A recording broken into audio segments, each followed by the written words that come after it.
Lavonte David, Tampa Bay Buccaneers, yes, right here at the FFCA. It's the first time I've been able to get you in here, man. Thanks for joining me. I've seen you around a lot. Finally got me in here, man. Yeah, 14th year you're heading into. Yes, sir. Yes, sir. Not a lot of people play 14 years. Not at all. Especially on the same team. Yes. Maybe a quick summary of why the Tampa Bay Buccaneers. You've had plenty of chances to leave. Yeah, incredible blessing, first and foremost. I play for a top-of-the-class organization. I just, I'm a loyal guy, man, a loyal guy. I've been doing really well for myself while I've been here.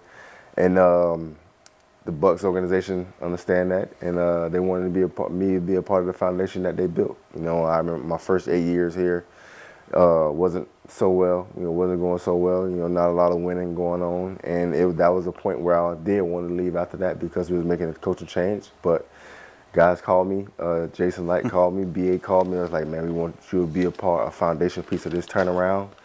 And ever since then, it just did exactly that. So testament to those guys, really, putting their, front foot forward and, going and then also like allow me to, be a part of that. Much respect to those guys and a testament to my work. Shit, I got all kind of notes on it, man. Yeah. I mean, as you know, I coach for the Buccaneers. Yes. Defensive program, Correct. A lot of Hall of Fame great players.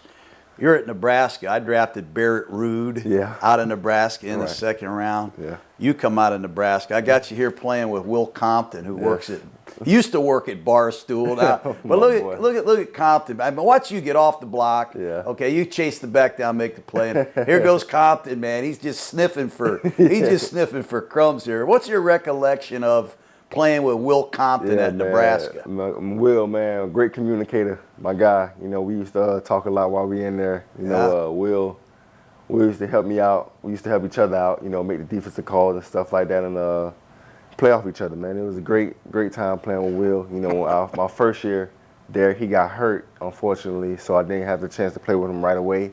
And then when he got back, it started clicking. Because Will, when I first got to Nebraska, was one of the first people to embrace me. Was excited for me to be there, and and then ever since then we built a friendship, on and off the field, and that's my guy to this day. Nobody really knows what you've done in football. I'm convinced you're the most disrespected linebacker in the league. How many Pro Bowls have you been to? Only one. That's stupid. That's insane. I know they're playing flag football and throwing frisbees at the Pro Bowl now, but for you to not be in more Pro Bowls after all you've done, it makes me sick. Now, you have always been one of the premier effort players in football. And that's what our culture was built on when I was coaching, effort. Yes. I just want to watch this play. When you get on the ground right here, a lot of guys stay on the ground. I want to know what makes you get up off the ground, chase the ball. Your effort has always been extreme. Right. Where does that come from? And maybe you can teach some of the young linebackers out there how important it is. It's the DNA of a linebacker. DNA, man. The play's not over till the whistle blows. You want to play through the whistle. I was always taught that. Playing Little League football at Liberty City Warriors. I was always taught to play through the whistle. You know what I'm saying? Play hard, play fast, play physical, and make your presence be known. And then it carried. I kept that mindset all the way up into the NFL. Especially in junior college, man, that was a different thing for me. But it reminded me, why I play the game of football, and my film shows, it's just a nonstop thing. You weren't very highly recruited coming out of Northwestern High School in Miami. I mean, you guys win back-to-back state championships, right? And you got an offer, I think, to Middle Tennessee State. Yeah. And you're like, hey, man, I'm going to go to Fort Scott Junior College in Kansas, and you make all the tackles there. You're all JUCO, all America. You get into the championship game against Blinn. Do you remember that? Was it Ben or Blinn? Blinn College. Blinn College. Who was the quarterback? Cam Newton. Cam Newton. And on the last play of the game, I still remember it. Yeah. You get the sack. You win the national championship game. But I want to go back to, Lavonte David coming out of Northwestern. Yes. You're too small. Yeah. You're just too freaking small, man. Right. You should be a safety. Yeah. We don't know what you are. You even go to the combine and you're too small. Is that a chip on your shoulder? That piss you off? Or how did you overcome that stereotype? It definitely was a chip on my shoulder. I played linebacker my whole life. Since Little League I played linebacker. And then at some points in high school, when I was playing junior varsity, I had packages where I was at safety too as well.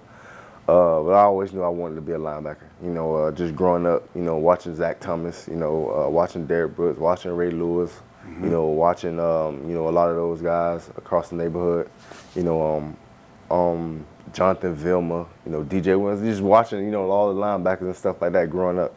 And I always wanted to be that. You know, I always wanted to, you know, like play like those guys.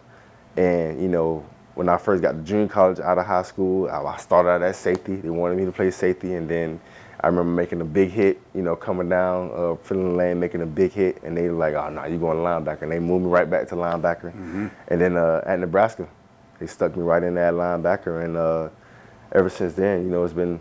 You broke a school record the first year. Played 155 tackles. Right. And then, you know, I just always felt like, you know, I was a linebacker. I mean, no matter my size, you know, luckily the games are transitioning from those big guys to guys like me. And I would like to say that I was probably one of the guys who helped make that change, guys with my body build to play linebacker, be able to cover and still have that linebacker mindset.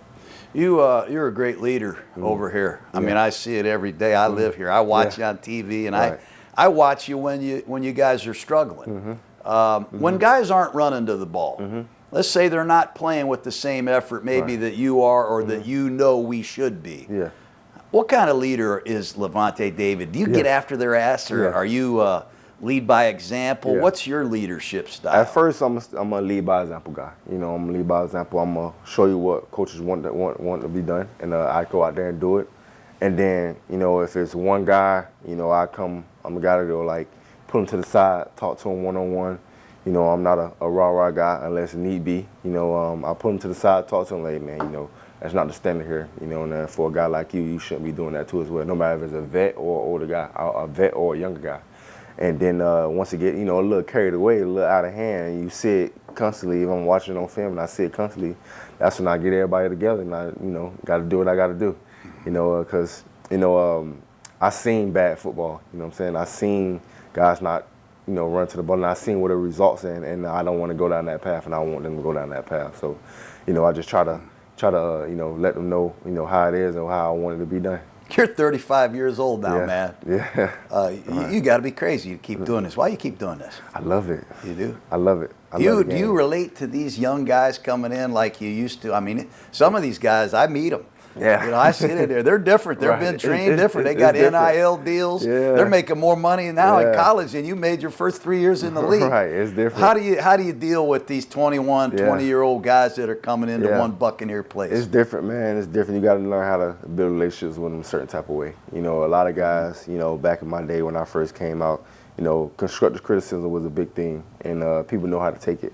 You know, nowadays, you know, a lot of young guys probably feel disrespected when you talking to them a certain type of way. So you got to build a certain type of relationship with these guys now. And then when it do comes to a point where you criticize them or, you know, get on them, they know it's coming from a good place. So that's what I try to do. You know, I just try to build relationships with those guys on and off the field, let them know I'm there for them, I support them, but at the same time, we want you to be your best when you're out there on the field. And if I feel like you're not being your best, I'm gonna come at you a certain type of way, but just know it's coming from a good place and not a disrespectful place. You're quite a freaking guy, man. I wish I had you. This is Derek Brooks reading a quarterback in Super Bowl 37. He gets a pick six. I remember this. You know, I compare you to Derek. Your ability to make plays. I mean, your interceptions, your sacks, the playmaking. What did Derek Brooks leave with you? Yes, I remember my first time coming here. Derek Brooks had lunch. It was Leroy Salmon's over here on Dearman when Leroy Salmon's restaurant was over there. And then I just remember him telling me, man, you know, never forget that, never stop having fun while you're playing the game. You know what I'm saying? You got this opportunity, you here for a reason. And never let nobody take your joy of the game, and never, you know, just continue to be yourself. You know what I'm saying? A lot of people, you know, were saying like comparing me to Derek Brooks and stuff like that. He was like, don't try to be Derek Brooks, man. Be the best Lavonte David you can be. And, you know, ever since then, you know, me and DB have been having a great relationship. You know, he's a role model of mine. And I wish I had the amount of interceptions and you know, touchdowns that he have defensively. And, you know, the type of leader that he was, not only on the field, but what he did off the field in the community and stuff like that. He won Walter Payton Man of the Year. You know, that's just an incredible feat to him. And, you know, he's models, you know, what you want to be as a linebacker, but also as a man. And that's why I have a ton of respect for him. Every time I see him play, I see you play, I see a lot of similarities. And then, you know, Rondé Barber down here in the slot, you know, these receivers, they crack, and the corner has to come up and replace. You played with Rondé Barber. At the end, he was moved to safety. Yes. I called him a savage, man. Yeah. He put that helmet on. He was a completely different dude. Guy. What was it about Barber? What did he leave Lavonte David? Just his preparation. You know, just watching him prepare, watching how he carried himself throughout the building. You know, he was in his 16th year, and I don't think I ever seen him miss a practice. Never seen him miss a practice. Never seen him miss a rep. We put up his picture in the training room. Because he never went in the training room. He never went in the training room, right. You know, he didn't want to go in there. Man, I never seen him in there. He always handled the business the right way. Never complained, you know, for an older guy, you know, coming down here practicing, you know, we had Coach Gruden at the time. You know how those practices was brutal. Never seen him complain. And, you know, I didn't understand at the time. But, you know, now I'm older and I'm thinking about it, I'm like, dang, this man was his 16th year, never complaining. Always just, you know, was out there working his butt off. Never took a rep off, and then during the game time, it all showed. You know, he never lost a step. I thought he could have played a couple more years, honestly. You know, I want to say he had 4 or 5 picks that year. 2 pick sixes, and I just remember him telling me that he gonna pick off the first play on third down. I think he was playing the Falcons, and if you probably put it up, you know, he picked it off. And I'm like, man, this dude is incredible. And then, like, ever since then, I'm like, I want to try to, like, study film like how he does it, you know what I'm saying? Like, and, you know, for him to be not a big guy coming in, pulling up, like, I remember he Derek wasn't big either. Yeah, I remember he made a hit on Adrian Peterson in 2012, the year he went for 2,000 yards. And, like, it was so funny. Like, he made the hit, stripped the ball, and, like, when we got the ball, he just ran and tapped him on the helmet. Like, you know, just, you know, BSing around, like, being a trash talker that he is. Like you said, man, he's a different cat when he put the helmet on. You know, I never heard somebody talk so much trash like he did too as well. I'm trying to get better today. I go back in your career playing different coverages. Here you are playing Tampa 2. Correct. And the mic is running down the pipe. You're opening to the speed side. I want to know how you play down the middle in Tampa 2. Maybe give me 2 or 3 key coaching points. The key coaching point right here, we got speed at 3 for me. You know what I'm saying? So, you know, I'm reading 2 and 3. Either one of them going up, I got to stay up. If both of them settle down, I can settle down. But in this instance right here, 3 is going up the field, so I got to go. Have my eyes on the quarterback. You know, don't beat the receiver, but kind of like stay in between them because I know I got my 2 high safeties. And then reading the quarterback, once I see the ball thrown, you know, I just stop and break on the ball, and I got a free tip. You know, you're a garbage collector, man. You know that. I mean, you are unbelievable. You're like a ball magnet. Right. You force fumbles, you recover fumbles, you get picks. Yes. But a lot of times, you never lose vision of the quarterback. You just said it. You saw that ball thrown, right? Yes. So instead of carrying your coverage, you just plant and you drive, and here you are, make a play. Yes, sir. Talk to me about this one right here. This same game. This is 2013. Right. Same thing. Cover 2. Reading the quarterback. I said feel him looking at number 3, so I tried to you know, jump it, try to do a little Derrick Brooks thing, you know, jump him, but he ended up coming out of it, and the receiver came over, and I know I got a cloud corner up top, and Darrell Revis, and I'm chasing the ball, and again, you know, Darrell makes a great play, and I get the tip. Shit, look at this guy. He look like Cadillac Williams, man. Give me a little, get my running back going on. Tackles for loss. I mean, in your career, I don't want to. You know, I don't want to just be spewing out stats here, but you got almost 200 tackles for loss in your career, man. And a lot of them aren't blitzes. I mean, you're playing linebacker, and you see a guard block down, you see somebody pull, you're running through on your own. For sure. Now, you get the green light to do that. Tell these young linebackers what you're doing. At the end of the day, as a linebacker, you got to have instincts. You know what I'm saying? You got to have instincts. Never let nobody take instincts. You can have all the X's and O's and stuff like that, but if you got instincts, you know, trust your instincts. That's the reason why you're playing linebacker. You know, as the number one thing for the linebacker is just got to have instincts. And when you read and diagnose plays, you know, if you believe it, you believe it. Just go in and attack it. And that's the majority of the time for me. Once you watch your film and then you see the same stuff happen over and over, you know what I'm saying? Just let your instinct take over. You know what I'm saying? you may get, if you get chewed out by, misreading, that happens. It happens, but at the same time, they always say they're ready to tell you to slow down instead of sick them. So, well, tell me about this one. This is your first safety in the NFL right here. First safety in the NFL. You get Miami backed up. Right. What happened on this little play right here? I just remember, 22 personnel backed up. You always taught, direct runs, flats, and shots. That's what teams going to do. And right here, they came out in the I formation. It was no doubt in my mind they was running the football and, just reading it. I felt like the tight end, it was in a situation where I knew I had the safety down. I know I had to spill the tight end if he blocked me, and I had to spill him to the safety. But he didn't come block me, so I had a clean play. And shot. Shit, I think I was broadcasting this game on Monday Night Football. That's night, Derek Brooks right there. Right, Monday night. Yeah. Monday night. It was a big play, man. It was a big, I think this was a key win for us. We was kind of like on the downside this season. But we got a victory. I want to say this probably was our first victory of the season. The green dot, right? Yes. Everybody talks about the green dot. Mm-hmm. Well, the linebackers got the green. We make a big deal about communication with the quarterbacks. A lot of these quarterbacks now, they're going like this. They don't communicate. Right. There's no communication. Right. But a lot of the communication before the ball is snapped, I feel, is the key to winning football. Yes, for sure. We got to recognize the defense, for sure. recognize the coverage. Yes. We got to pick up some of these Todd Bowles blitzes, man. Yeah. But the communication piece is huge. Yes. You've worn that green dot. Correct. A lot of linebackers don't like it. Yeah. And you don't like it. Yeah, I don't like it. Tell me why you don't like wearing that green dot. Just because, man, I'm the type of player, like, a lot of stuff goes through my mind, when I get to play or whatever, when I get the call. So when I don't have it, like, once I like to, study the personnel, so when I don't have it, I'm looking at the sideline, looking at what offense coming in, looking at what personnel they got in, looking at what type of guys they got coming in, studying body language and things like that, doing all that type of stuff to kind of fast forward myself to be able to anticipate what's coming, be able to, kind of break down what I remember from film, like when they're in this personnel or this personnel, when this guy in, with that guy in. But when I got the green dot, you know what I'm saying, when I try to do all that and get 10 guys to call, and then you got guys saying, hey, what was the call?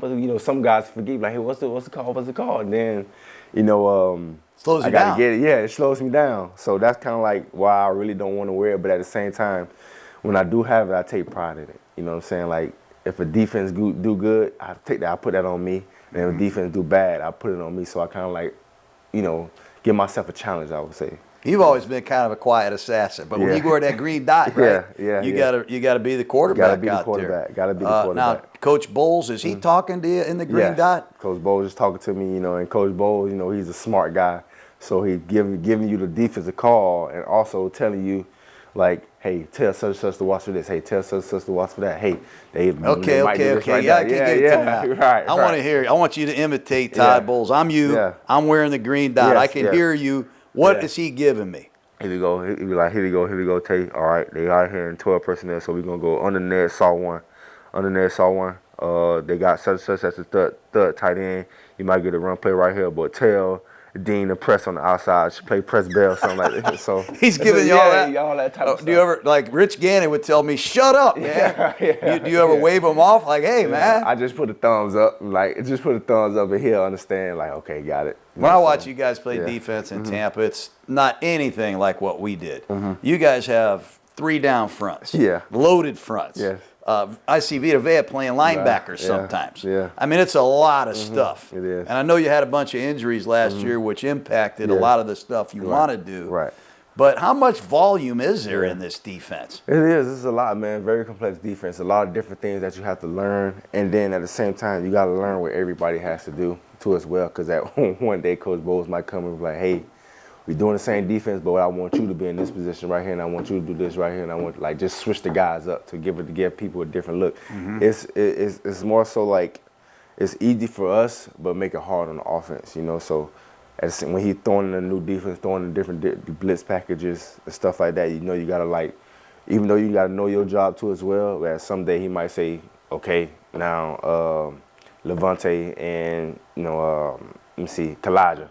Now, Kalijah Kansas. Now, you be a hook 3 player. Lavonte, you do the blitz stunt and stuff like that. So it's pretty cool, though. You know, I kind of, you know, like it because it, like, mess teams up because you might get this guy might call me the mic and then this time, and then the next week he might call me the mic again, and I'm not really not the mic. So it's kind of like, it's kind of fun. So I think that's what Coach Bo's doing. A lot of guys like it.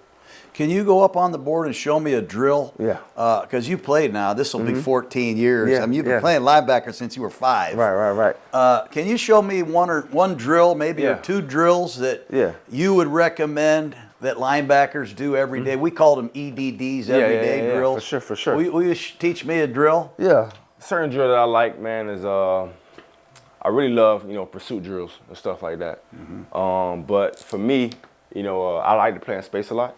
So a lot of drills that I do, especially in the off season and in camp, is like, you know, opening my hips type drill. You know what I'm saying? Like moving like a DB and stuff like that. So starting right here, LB, we have a guy right here and a guy right here. So first thing we do when we get in our drop, what we're gonna do is just back pedal, and then we're just gonna read the quarterback. You know, so he may look this way. So you're going to turn and run this way. You get that hard action. And then quarterback might stop and then look this way. And then he go back this way. And then you break on the ball at that point. You break on the ball right here. So you just backpedaling. And you turning and running. Key in the quarterback? Key in the quarterback. This way. And then you plant and then turn around and then face this way. And then you go this way. Full sprint back to the ball. So that's a zone coverage drill? It's a zone coverage drill. So a lot of times we work on this stuff in cover 2. Or cover 3 and stuff like that. What drill do you do to get off blocks? Drill I know you don't want to be. You don't want people cutting you. Yeah. I don't want people cutting my linebackers. Yeah. But you get off blocks and stay on your feet. Yeah. You come out of the trash a lot. What do you do to get off? As a linebacker, you got to use your hands a lot. So what we like to do, we have our sled drills. We have our sled and stuff like that. So what we do, just go down the sled like a 5-man sled. You just get in your regular position, pop it, snatch off, pop it, snatch off. Pop it, snatch off, pop it, snatch off. Then you have a guy at the end of the sled, and this is your final thing. So you want to hit him, snatch him, and then actually like read where the ball carrier at, snatch him either way, and you have a tackle dummy at the end, and you just go and make the tackle. You get excited talking about football. I do get excited. See, like you're the linebacker. You guys huddle on defense much anymore? Yes, we huddle. It's kind of like sometimes we muddle huddle depending on what the offense do. So like, I tell quarterbacks, let me hear you call the play. Yeah, for sure. Can I hear like a Tampa Bay Buccaneer huddle call from you? Yeah. Like the same personality. Yeah. Here we go. All right. I'm looking at Coach Bowles. I got to get into my mode. I'm looking at Coach Bowles. I'm looking at what the personnel is. So I'm trying to like anticipate the call what he's going to give. That's what I like to do. Like when I see the personnel, I'm like, okay, Coach Bowles like this, stuff like that, because he might not get the call in. So I just try to like, got to think fast, got to think like him. So boom, we get the call. I'm looking at Coach Bowles. Undernet saw one. Okay, here we go. All right, bring it in. Let's go. Here we go. We got undernet saw one. Ready? Here we go. You got 12 personnel. We got rip, tight end right, rip, tight end right. That's the stud tight end who I'm calling it to and stuff like that. So that right there just giving me an idea of like, okay, if it's a run blocking tight end, okay, I might get a run play because underneath saw one is a run defense. So that's the first thing I'm thinking. And then sometimes it's like if you do get underneath saw one and you just want to be aggressive in coverage. What is it under what? Under Ned saw one. So what's a Ned? Ned? It's a D-line stunt on the pass. Under Ned. Yeah, Ned saw one. Yeah. You see, quarterbacks, linebackers got to get some low, man. A large, open, moving mouth. Right. Under Ned. Under Ned saw one. Under Ned saw one. So for that, it just, you got your regular nose to the call. You got your 5 technique. You got your 3 technique. You got your 2 outside linebackers. I love it, man. And then on a run play, everybody shoot their gaps. It's a gap that defense, so you give you a chance to play aggressive. But you like that call, I can tell. Yeah, you got to be able to keep your coverage too at the same time because you might get a boot action. Okay. And when it's a pass, that's when you got your Ned stunt between the end and the nose. Okay. Yeah. It's pretty good, man. Yeah. You got a lot of production. I just, real quick, just a few more clips I made. This doesn't bother you. This is Mark Sanchez playing quarterback. Right. He comes in here all the time. Yes, sir. This is Hank. We call it 82 Hank. Yes. The tight end's over the ball. You playing your cover. I don't know what you're rolling week. I don't know, is this cover 2 here? Yes, sir, cover two. So, but let me ask you this. This Hank route, the tight end is hooking over the ball. Yeah. How'd you steal this one? Just reading the quarterback, man. The quarterback didn't take me to my drop. So I'm over here, playing the curl guy to the left. And then the quarterback is staring down the tight end. So I just remember me breaking on the ball, and I just remember the drills too as well. We used to That's always the drill right there. You just talk about. Yeah. You know, so, I mean, that's the same thing you do. Right. You just start, you're backpedaling, you're keying the quarterback, quarterback looks right, boom. Yeah. How about this one right here? This is a screen pass. Yes. Now, I used to say to our guards, okay, we got to get the mugger. Yeah. The guy that's responsible for the screen. If he beats us to the screen, we got a dead play. Right. You got a pick 6 on this screen right here. Tell me about this right here. Yeah, I just remember everything just slow processing. You know what I'm saying? So I was able to read it real fast. I know they were trying. How'd you read the screen fast? I know they were trying to take me away with the tight end, but I seen the back coming across, so I know I'm kind of I got to stay backside. I got to stay over here. So That's Sproles right there. Yeah, exactly. He's a dangerous guy, so I definitely got to feel his presence. And I was able to break on the ball and make a play. How about this one right here? It's power pass. I was just with Phillip Rivers yesterday in Alabama. We were talking about quarterback play, but he comes out of this power pass and. You just read out of it? Yes, just read out of it. I just felt the soft hats and stuff like that. And then, too, knowing they backed up, I did kind of like feel a run and stuff like that. But once you feel the soft hats on pass, because, you get a power play, somebody's going to climb. Somebody's climbing to you, and I ain't feel nobody climbing to me. So I kind of like broke on the ball, and, good things happen when you break to the run to the football. You're helping me get better, man. I just love listening. I want to go back to this because you have a lot of sacks. You've got almost 40 sacks, man. Yeah. And some of them, you go in there, you have a great scheme. They have a great scheme. You're unblocked, man. You get the tackle. You love those. Yes, love. Sometimes you got to beat it back. Sometimes you got to. You got to whoop his ass. Yes. You got to get off the block, make the sack. Right. But you're coming from everywhere. You're coming from off the tight end. You're coming inside. What are the keys to being a great blitzing linebacker? Man, thing is, you got to slow down. You got to slow down when you get into the quarterback. You got to know who you're rushing. You got to know who you're rushing. You got to know who you're rushing. When you're going against a back, right, you got to have a mindset that this back can't block me. This back can't block me. You got to be a different type of person going against a back. I always know that. Like, backs don't pretty much like blocking. You know what I'm saying? They want to just get in the way. They're not trying to. And then you got the advantage. You know what I'm saying? He got to come and block you. So make him come and block you. You see certain backs, you go, I'm going to whip this guy. Oh, for sure. Because you see it on tape, don't you? Definitely. Now, when you see Frank Gore, I call Frank Gore an exterminator. You see Frank's picture right there? Yeah, Frank a different guy. I see him peel guys' faces off. Frank a different guy. I know Frank personally. Frank is a different guy. Frank is a guy who kind of really took pride in that, blocking stuff. So you got some guys who are really good at it. So I really love the kid in Pittsburgh, Wallen. Jalen Wallen, I think. Yeah, Jalen Warren. Sorry. Jalen Warren. He's a great blocker. So when you're rushing against these backs, your mindset is the key. Yeah, I'm gonna get this guy. I'm gonna whoop this guy's ass. That's one thing. Yeah. But what's a technique? You bully him? Yeah. Are you trying to just bully him, or are you taking a side? Or depends on what type of back you get. A lot of them like to jump in there and throw themselves at you, so you gotta be finesse. You know what I'm saying? You gotta use his momentum against him. You gotta do a little side swipe, do a little swim move, what it may be. Or you got some guys who's gonna sit there and just wait on you on their heels, and that's the ones you want to bully and just beat them up. They got you coming all over. This is your guy Cam Newton, man. I'm glad I didn't have to coach against Cam. Let me ask you this, because this is kind of fast forward to where we are now. You guys saw Jaden Daniels. The game is changing with the way quarterbacks play. Correct. And you had a chance to win this game. It didn't work out, but I just want to hear about Vita Vea, number 50. Yes. You played behind Gerald McCoy. Yes. You got Cansey. You've had some good interior players. Yes.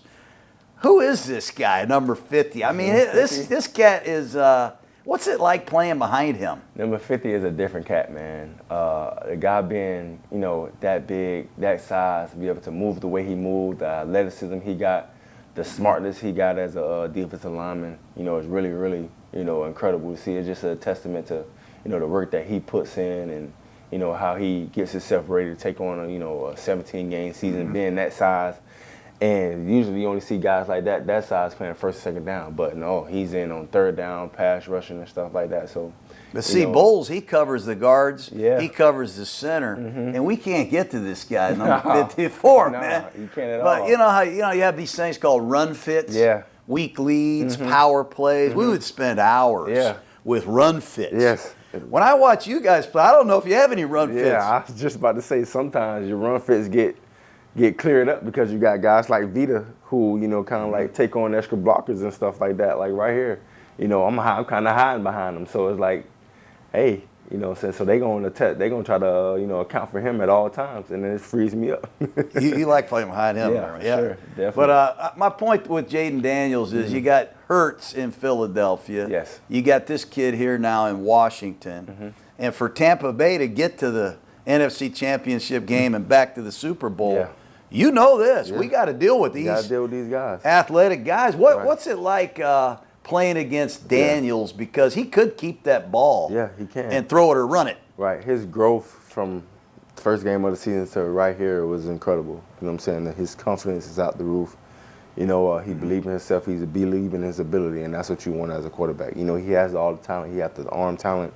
He has the smarts. He has the foot talent too as well. So, he's going to be a dangerous guy. Right here, he kind of like, this game right here, he played one of his best games. You know what I'm saying? Took care of the football, converted on fourth downs as much as I don't know how many times they did, but it was key plays in the game, and it hurt us. And this is one of the games that, one of those games that we felt like we should have won, but you got to tip your hat off to those guys. Him did a great job. Philadelphia wins the Super Bowl. Yes. You guys get Philadelphia. You guys beat the shit out. I mean, you guys sack Hurts like 6 times. Yeah. I mean, beat the heck out of them. Right. Maybe talk about Jalen Hurts and this Philadelphia offense. Yeah. What problems do they present? Oh, many problems, man. First and foremost, it starts up front. They offensive line, man, beasts, dogs. You know what I'm saying? They got one of the best O-linemen in the game. And for them to add Saquon Barkley behind that was a cheat code, and having Jalen Hurts, one of the most poised quarterbacks in the game, one of the guys who can hurt you with his feet or with his arms, and he got all the playmakers around him. Shows why they did win the Super Bowl. Shows why they did what they did in the Super Bowl. Shows why they've been to the Super Bowl 2 times in 3 years or something like that. So they have a great football team. They have great pieces in place, and it's definitely gonna be a challenge for us to get past them again. Watch this Saquon Barkley right here. He carries the ball. He's got a counter play. For sure. He's going to bounce this thing out. Watch number 54 right here. You just, the bigger the game, the better the offense. It's almost like the better you play. If I brought in the Detroit Lions' #1 offense and showed Lavonte David playing against the Lions, you'd say that guy's 23 years old again, man. Yeah. You love playing against the better offenses, don't you? It's crazy how you quote on to that, but that really is my mindset. I love when I'm playing against, I never want to, play down to my talent, but at the same time, play down to people, but at the same time, I want to bring my best when I'm playing against the best. You know what I'm saying? I want to bring my best every time, but having a challenge like this, I take it amongst myself, make it a personal challenge. You know what I'm saying? They got Saquon, they got Jalen Hurts, they got this top offense, they got the top offensive line. I'm like, okay, I'll show you who I am then. I'm the top linebacker in the game, and I'm going to show you why. And that's just my mindset every time I'm out there. You know what I'm saying? It's a challenge for me. Being, like you said, man, I'm 35 years old now. I was 34 right here. So it's like, I want to show everybody that I still keep up with the young guys. So that's just the way I challenge myself week in and week out. When I was coaching Tampa, I told the owners, I said, we're going to go all white. White shirts, white pants when we're playing at home in September. Because it's hot as hell, man. I don't know if people realize how humid, how hot it is. Right. Sometimes I go out there, I'm a coach. I said, can I wear shorts? Because it is hot, man. I'm sweating. And we're wearing these pewter pants and these red jerseys, and they look great. But it is a hot deal, man. It's hot. When you look at Travis Hunter coming in from Colorado, and everybody's saying he's going to play wide out and corner, I started thinking, not in this heat, man. And Jacksonville too as well. But what do you think he can do it? Do you think he can do it both ways? I think he can, man. He got the mindset that he can do it, and he believes in himself, and I think he can do it. But I'm not sure, he's their number 2 overall pick. I don't think they're gonna try to like wear him out as much. They're gonna try to like manage him and make him a focal point on one side of the ball, wherever it may be. But at the same time, they're gonna do use his strengths to his advantage. They may have plays where they do put him on offense, or he might be defense full time. You never know, but. I think they're gonna try to take care of him as much as he can. I'm sure he's a prideful guy. He want to do it, but it's a different beast, man. It's a different beast, and for him to do that in college, it's a testament to his work and his conditioning level. I just had a few more with it. I appreciate you doing this, man. This is great, man. For sure. The NFC South. Yes. I always walked around in a state of rage. The Falcons. I hate the Falcons. The Saints. Gotta hate the Saints. Right. And Carolina, I really hate them. Yeah. I had to get like that. And I tried to get the players to act like that, But I look at the NFC South, the Derek Carr, he might not come back for New Orleans. There's a young quarterback kind of on the rise now in Carolina. Yeah. Atlanta's got a young guy you haven't seen yet, Penix, because you played Cousins both times. Right. Where is this NFC South? You guys are winning the title, man. You guys got to feel pretty good, don't you? Yeah, I mean, we feel confident for the most part. Like I said, we have our same team back, and we got a lot of guys who know what it takes to win this division. And at the same time, my whole mindset is to win the division so we can be able to get into the tournament and then go from there and get to the Super Bowl and win the Super Bowl. So we just try to take things one day at a time. We know playing this division, it's going to be a gritty battle every week. You know what I'm saying? Everybody hates each other. You know what I'm saying? And us and the Saints, us and the Falcons, us and Carolina, there's no love lost there. You know what I'm saying? It's all it be sometimes it be like personal battles. You know what I'm saying? So, but it's fun too at the same time.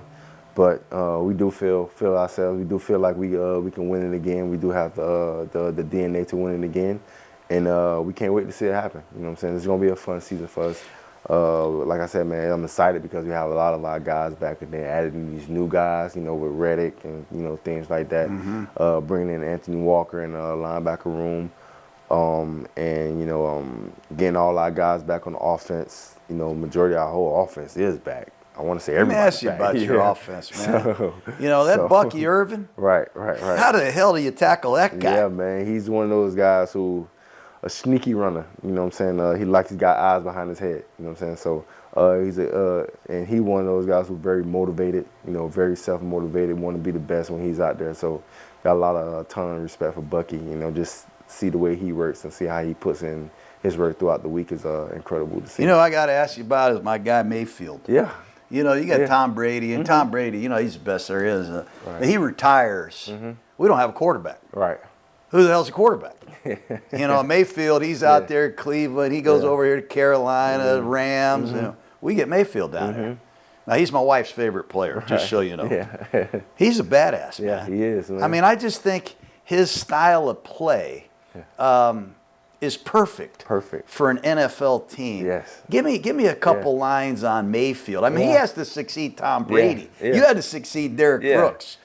There's a lot of pressure with that, man. Yeah, different type of way they lead, man. Tom, more of a pocket guy, more of a guy who wanna, hurt you with his brains, with his smarts.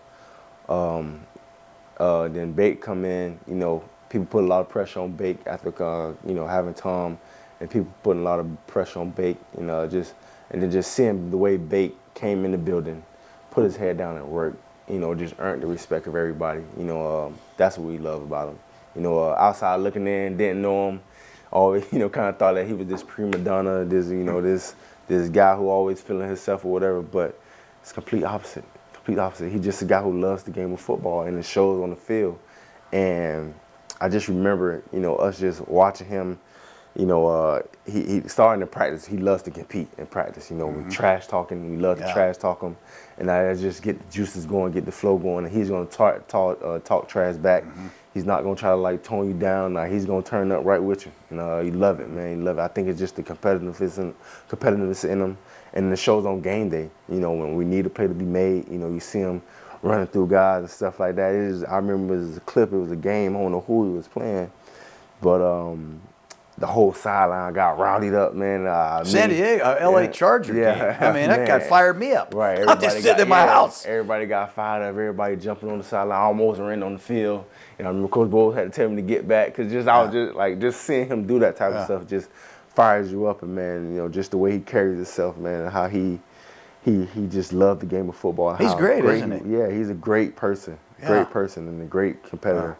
And you want to have him as QB1 of your team. And, you know, the success that he's having, I'm not surprised about it. You know what I'm saying? He's doing great things, and all he's gonna do is keep on climbing because he's still learning the game. He still has a lot of football left in him. So sooner or later, man, he's gonna get the Bucs to a Super Bowl.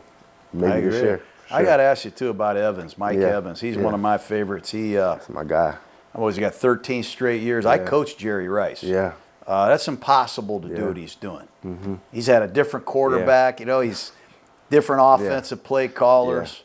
But what is it about Evans? Give the fans something about Evans that you see every day. I love getting asked questions about Mike just because, you know, me and Mike have a personal relationship. You know, he's my little brother. You know, just to see him coming in as a rookie, 6'5", he might see this and might get mad, but like 250 pounds, big, out of shape guy. And, you know, just watching him transform his body, being a professional, to be putting in the work, you know, being a competitor, being a leader, and what he does off the field was really what I expected about him the most. Everything he does off the field, not even half of it gets noticed, you know, just because like he's doing this out the kindness of his heart, you know, just because that's the person that he is. And for me to see that, it shows like, you know, the good Lord is blessing you, man. That's why you having the success you have as a football player, as an athlete, just because, you know, how the way you treat people, the way you are in the community, how you are with your family. It's just incredible for me to see. That's why I love talking about it, man, because I just saw him come in as a 20-year-old kid and then growing up to be a husband and a father and an incredible football player and an incredible man. I'm happy to have him as a team, man. I'm happy to know him personally. Like, that's something that I brag about, man. I know Mike Evans. Like, people ask me, who's the most famous person you got in your phone? Mike Evans. Who's the, you know, such and such you got in your phone? I got Mike Evans. I know I can call Mike right now. Shit, when he got that record last year, I got teared up. I was sending out tweets, Mike Evans, you know? Right, and that shows, you know, the way everybody reacted to that, it just shows, like, how we feel about him and who the person that he is. So it was a point where, like, we threw the touchdown to Bucky. Nobody was really happy, you know what I'm saying? Like, it was a game that we needed to win, and, like, that put us up. At the same time, everybody, man, you know, forget that. We got to get Mike this record, you know what I'm saying? And then when it happened, man, it was an incredible moment. You know, Mike is just the most, you know, loving guy, one of the most.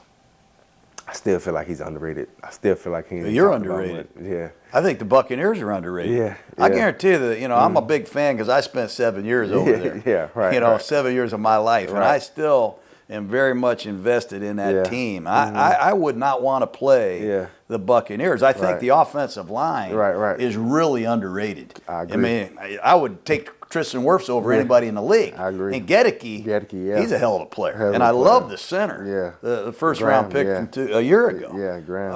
The running backs. Right. Chris will come back. Now you get the first round. I mean, this offense with Mayfield, it's awesome. Yeah, man. And everybody have the same mindset, a dog mentality. Yeah. Do you think this defense? Yes. I mean, Todd Bowles called the defense when you guys shut down Mahomes in the Super Bowl. That was his defense. You were out there. Right. And you guys got after their ass. Right. This defense works. This defense is really unorthodox and it does a lot of things. Yeah.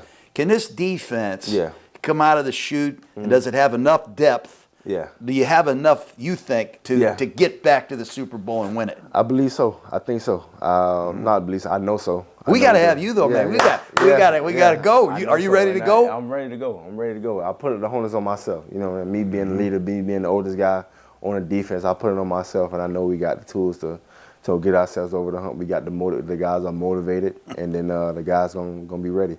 And make sure they are. You know, like I said, man, we left last year with a bad taste in our mouth, and I feel like defensively it was on us. A lot of the games that we did lose, I feel like it was us on defensively. Our offense is rocking. You can ask anybody on defense. We feel the same. Everybody feel the same way. So we have a mindset this year that every game that we go out there, we're going to dominate the best way that we can. And we're going to make sure that we're talked about as a defense. And we're going to, put this team on our back. Yeah, tell Coach Bowles invite me to a practice. Yeah. I want to see you in Mayfield. Yeah. I used to go. Sean Payton was a good friend of mine when I was doing Monday Night Football. Jonathan Velma would call 5 plays of defense against Drew Brees at the end of practice. It was like Brees versus Velma. Right. We started doing that with Derek Carr and Vontaze Burfict, just to get the players to run the team. Yes. And I would love to see you at Mayfield go after each other. Right. Because it's going to be a hell of an offseason. It's going to be a very important training camp, isn't it? It is. This is very important right now. Getting everybody in the building, everybody, getting that camaraderie together. That's one thing that I really like about this team. Everybody is one unit. Everybody it's like a real family. You know what I'm saying? Everybody's tight with each other. Everybody hanging out with each other outside of the stadium, outside of the facility. So that's where he starts at. And then that carries on to the field, and then greatness happens after that. Let me ask you this last couple things. Derek, when he got to be a veteran player, I coached Jerry Rice when he was 39. Tim Brown when he was 35. These are great players. Yeah. You want to rest them. Yeah. Hey, you don't need to go through OTAs. Hey, you don't need to go 2-a-days. You don't need to do this. You don't need to wear pads. You don't need to go to 9-on-7. Yeah. But these players all told me, don't talk to me like that. Don't talk to me like that. I'm a first in line. I'm taking every rep. What do you do at this point in your career? Because you got to play 17 freaking games. Correct. So the times where they force me not to practice, so it's like I can't. Oh, it's at the NFL Veteran Day off. The veteran. How much of that do you take? It's one day, but they force me. Like sometimes I want to do it. Like sometimes I go out there and like try to sneak out there. Like nah, you can't go. Like they force me off. You know what I'm saying? So. And what do you do when you're off? I just work on my body. I do extra film. I get a lift in. I do conditioning. So like the same amount of stuff that they do at practice, I try to match it. You know what I'm saying? So like I try to get that same kind of like tempo. You know what I mean? So whatever, if they doing this many snaps at practice, I try to do as much as I can, kind of like simulate that when I'm doing conditioning and stuff like that. So I don't lose a step. So it's really well thought through though, isn't it? Yeah, it's definitely scientific almost. Yeah, definitely scientific. Weird. Yeah, we gotta have a plan together for sure. You gotta go out, you gotta lift, you gotta kind of like get that same feel that you would get out there in practice or in the game, so you don't have a drop off, so you can stay consistent up until game day. So that's what I try to do for the most part. What do they say to you about your pitch count? Like, because you never came off the field. Right. You played base, you played nickel, you played third down, you played short yardage, you played goal line. Yeah. You're always on the field. Right. What do they say?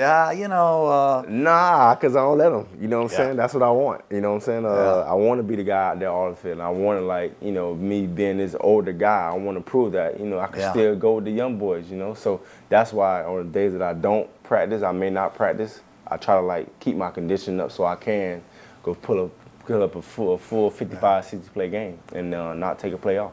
I love you, man, because you're a mentally tough guy. You're too small. For sure. You're just not good enough. You can't even go to Middle Tennessee State. You got to go to junior college. You're too small. You're too small to get drafted. You're a safety. You're a mentally tough. You're a really mentally tough guy, aren't you? Yeah, I am, and I take pride in that. You know what I'm saying? Nothing can keep me down. Failure is not an option for me. I'm always grind. I'm always do what I got to do. Gruden grinder, man.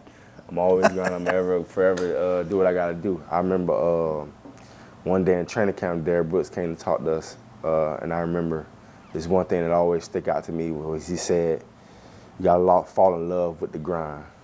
And that kind of stood out for me the most, just because season, going through everything is a grind. You know what I'm saying? You got to love the misery, don't you? Once you fall in love with it, once you accept it and embrace it, everything is easy to you now. And ever since then, that's why training camp in Tampa is tough. You know what I'm saying? Jeez. So the grind and once it pays off and it's just a different feeling. I'm getting chills thinking about it. It's a different feeling, you know what I'm saying? So that right there always stuck with me, and I feel playing down in Miami, going through that grind, you know how Miami football is, and then going to junior college. That right there kind of put me where my mindset is right now today. You don't have much there, and there's no rules there, so they could do whatever to you. And for me to like battle through that, and then like get to college, and then get to the league, all that stuff. You know, you got guys. Sometimes guys be complaining about certain type of way you practice, or whatever. I'm like, it's easy to me. You know, and this is what I love. Like this right here, what makes the best of the best. And I want to be the best of the best, so I'm gonna grind through it, and I'm gonna love it. Well, it's a pleasure meeting you finally. Yes, I mean, I've met you before, but I never had a chance to sit down. I got about 26 pages of notes. I don't want you to miss your OTAs and all your stuff. But, you know, last thing is I'm really hoping some young players hear what you're saying. When you see the state of the game with the NILs and, you know, transfer portals and all that stuff, it's easy to lose focus. Of the details, you know, the repetitions, the grind, like you're talking about. What advice do you have to these 18, 19-year-old guys? You said it right there, man. Don't lose focus of why you playing the game. I know all that's fine and dandy and stuff like that, but, you know, you never want to lose track of why you playing the game. You know what I'm saying? Never lose that love for the game. Never lose that competitive attitude that you have for the game. Never lose that. Don't get caught up in that stuff. When you get caught up on it, you get lost. You know what I'm saying? You get lost in it. All that stuff is good. Let the other people handle that stuff. The people that you got, that you have around you handle that stuff. But at the same time, you playing the game because you love the game. You playing the game because the brotherhood that you create throughout the game. You playing the game because you want to be a legend while you're playing the game. You know what I'm saying? Never lose sight of that. You want to be the best at it. And when you get caught up in that, you can kind of lose sight of that. But never lose that focus, you know what I'm saying? Never lose that focus of having that chip on your shoulder, being doubted of why you want to be the best of the best while you're at the game. And just keep the main thing, man. You played this game since you was a kid, and always want to have that kid mentality when you're out there having fun.